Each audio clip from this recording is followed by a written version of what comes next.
మధ్యలోనే ఆగిపోయిన mega hero cinema ప్రభుత్వం చర్చించిందా లేదా దర్శకుడికి జ్ఞానోదయం అయిందా తెలియదు కానీ తాజాగా మెగా హీరో సినిమా షూటింగ్ మధ్యలోనే ఆపేయాల్సిన పరిస్థితి వచ్చింది. అసలు ఎందుకు ఆ సినిమాను అంత సడన్ గా ఆపేశారు?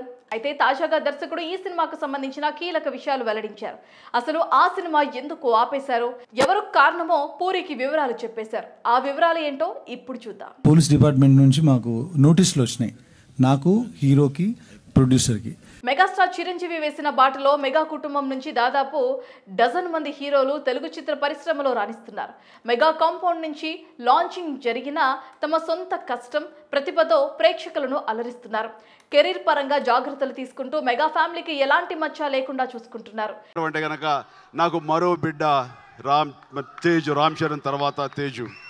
ఈ లిస్ట్ లోకే వస్తారు మెగా మేనల్లుడు సాయిధరం తేజ్. తాజాగా ఈ హీరోకి పోలీసులు నోటీసులు పంపారంటూ దర్శకుడు సంపత్ నంది చెప్పడంతో టాలీవుడ్ లో కలకలం రేగింది. ఇంతకు ఏం జరిగింది అంటే, మెగాస్టార్ చిరంజీవి చెల్లెలు విజయ్ దుర్గా కుమారుడైన సాయిధరం తేజ్ చెన్నై, హైదరాబాద్ లో చదువుకున్నాడు. అనంతరం మేనమామల ప్రోత్సాహంతో సినీ రంగం వైపు అడుగులు వేశారు సాయి తేజ్. వీడు చిన్నప్పటి నుంచి మా ఇంట్లోనే పెరిగింది, ఎందుకంటే మా చెల్లెలు విజయ ఇళ్ళు పక్కపక్కనే ఉండేవి చెన్నైలో. 2014లో పిల్ల నువ్వులేని జీవితం చిత్రం సినిమాతో టాలీవుడ్ లో అడుగుపెట్టి సాయిధరం తేజ్ తొలి సినిమాతోనే నటన, లుక్స్, డాన్స్ పరంగా కూడా మంచి మార్కులు వేయించుకున్నారు.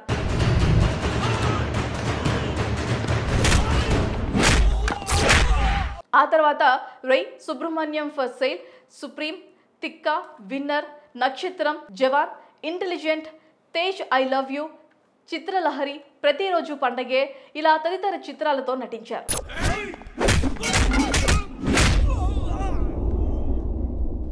ప్రస్తుతం సత్య అనే షార్ట్ ఫిల్మ్లోను, సంబరాల ఏటిగట్టు అనే చిత్రంలో సాయిధరం తేజ్ నటిస్తున్నారు. సక్సెస్ఫుల్ గా సాగిపోతున్న సాయిధరం తేజ్ లైఫ్ లో 2021 సెప్టెంబర్ 10న జరిగిన రోడ్డు ప్రమాదం ఓ కుదుపు కుదిపింది. హైదరాబాద్ లోని దుర్గం చెరువు కేబుల్ బ్రిడ్జ్ వద్ద ఆయన ప్రయాణిస్తున్న స్పోర్ట్స్ బైక్ అదుపు తప్పి ప్రమాదం జరిగింది.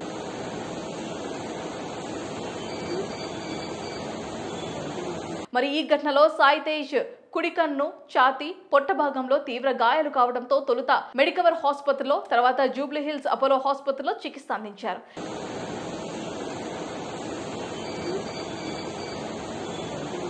కొద్ది రోజుల తర్వాత కోలుకున్న సాయిధరం తేజ్ విరూపాక్ష, బ్రో చిత్రాలతో తిరిగి బౌన్స్ బ్యాక్ అయ్యారు. మరి ఈ క్రమంలో తన పేరును సాయిధరం తేజ్ నుంచి సాయి దుర్గా తేజ్ గా మార్చుకున్నారు. తన తల్లి విజయ్ దుర్గా పేరులోని దుర్గని తీసుకొని సాయి దుర్గా తేజ్ గా మార్చుకుంటున్నట్లుగా సత్య సినిమా ప్రెస్ మీట్ లో తెలిపారు. చిన్న సాయి దుర్గా తేజ్ అని చెప్పి యాడ్ చేసుకున్నాను, కేవలం అంతేనండి. ఇలా చేయటం వల్ల తన తల్లి ఎప్పుడు తనతోనే ఉన్నట్లుగా ఉంటుందని ఆయన వెల్లడించారు. కాగా విరూపాక్ష, బ్రో సినిమాల తర్వాత సంపత్ నంది దర్శకత్వంలో సాయి తేజ్ ఓ సినిమా అనౌన్స్ చేశారు. అదే గాంజా శంకర్. గాంజా శంకర్ వెళ్ళినప్పుడు చాలా మంది అయితే అరే ఏంటి అనుకున్నాం కదా వెళ్ళాల్సింది అనుకుంటారు. I full very happy. Sitara entertainments banner పై సూర్యదేవర నాగవంశీ ఈ సినిమాను నిర్మించాల్సి ఉంది. మరి ఈ సినిమాకు సంబంధించిన గ్లిమ్స్ కూడా రిలీజ్ చేయగా ఏడాది కావస్తున్న గాంజా శంకర్ నుంచి ఎలాంటి అప్డేట్ అయితే లేదు. దీనిపై చిత్ర సినిమాలో రకరకాల పుకార్లు అయితే వస్తుండగా దర్శకుడు సంపత్ నంది కీలక వ్యాఖ్యలు చేశారు. గాంజా శంకర్ టైటిల్ అది మార్చమని పోలీస్ డిపార్ట్మెంట్ నుంచి మాకు నోటీసులు వచ్చినాయి. సాయిధరం తేజ్ తో చేయాలనుకున్న గాంజా శంకర్ ను ఆపేస్తున్నట్లుగా అధికారికంగా ప్రకటించారు.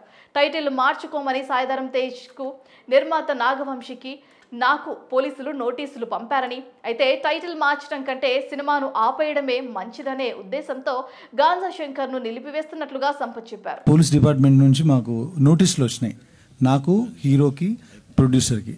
ప్రస్తుతం ఆయన వ్యాఖ్యలు సోషల్ మీడియాలో వైరల్ అవుతున్నాయి. దీంతో సోషల్ మీడియాలో రకరకాల కమెంట్స్ పెడుతున్నారు. పేరు మార్చుకోమని చెప్తే సినిమాని ఆపేయడం ఏంటి అంటే, ఆ సినిమా కథ అంత ఘోరంగా ఉంటుందా, ప్రభుత్వానికి భయపడి ముందుగానే ఆపేశారా అనే ప్రశ్నలు కూడా లేవనెత్తుతున్నారు. అది చేయడం కరెక్ట్ కాదండి. వాళ్ళ దగ్గర నోటీస్ వచ్చింది, సరే గాంజా శంకర్ ఆపేద్దాం, శంకరుడి మీద సినిమా చేద్దామని. గాంజా శంకర్ అనే సినిమా ఇక గతంలోనే కలిసిపోయింది అనేది అర్థమవుతుంది.